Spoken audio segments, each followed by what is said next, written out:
Okay, let's have a look at a few more percentage problems. Now remember that formula. The base, which is the amount you start with, times your rate, which is your percent, equals the part, or what gets left over. And you can be missing any of these three. So whichever one you're missing is your X. All right, what percent is $19 out of $20? So think backwards. This one is worded kind of backwards anyway. So what happened here is somebody multiplied 20 times some percent and they got 19. So if we fill this in here, what was our base? Well, you started, whatever's after the of, you started with 20. And then they multiplied it times a rate, which is what we're missing. So that's going to be X. And then that equal to 19. So now you have an equation. 20 times X is 20X equals 19. And then you would divide both sides by 20. And now remember, this is the part you get to use your calculator. So we can do 19 divided by 20 on the calculator. And that's going to give you 0.95. Now, when you are looking for a percent, whatever answer you get, you have to change it from decimal to percent. So here you're going to move it to the right 2 places. So that would be 95%. And doesn't that kind of make sense? Wouldn't $19 be about 95% of 20? I mean, that's almost all of it.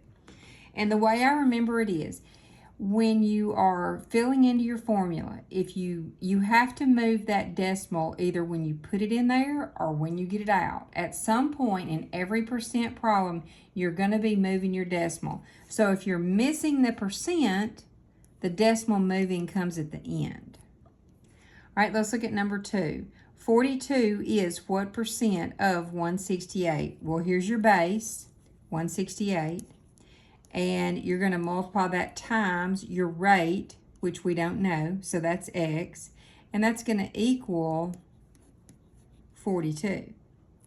All right, so now you've got 168X equals 42.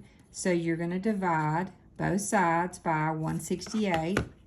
All right, 42 divided by 168 is 0.25.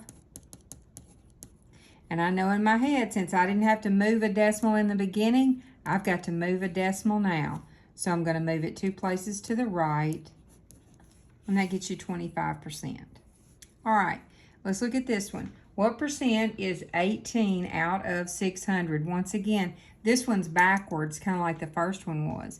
So what's your base? What did you start with? Look for the word of. So 600 is your base. Times, all right, we don't know what the percent is, so that's the X, and then equals 18.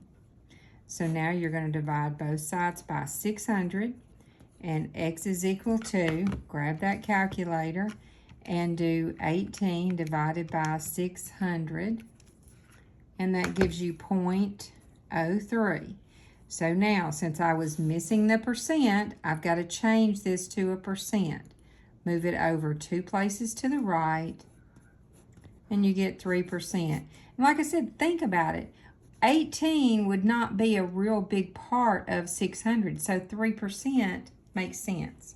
Okay, here's our last one. Find 33 and 1/3% of 51. Now here I have the percent. So the first thing I want to do is change it to a decimal, and you have that fraction there. So what is 1/3 in decimal form? If you don't know, you can do 1 divided by 3 on your calculator, but 1/3 is always going to be 0.333333, and 2/3 is always going to be 0.6666, however far you want to go. So the first thing I'm going to do is convert this to 33.33%.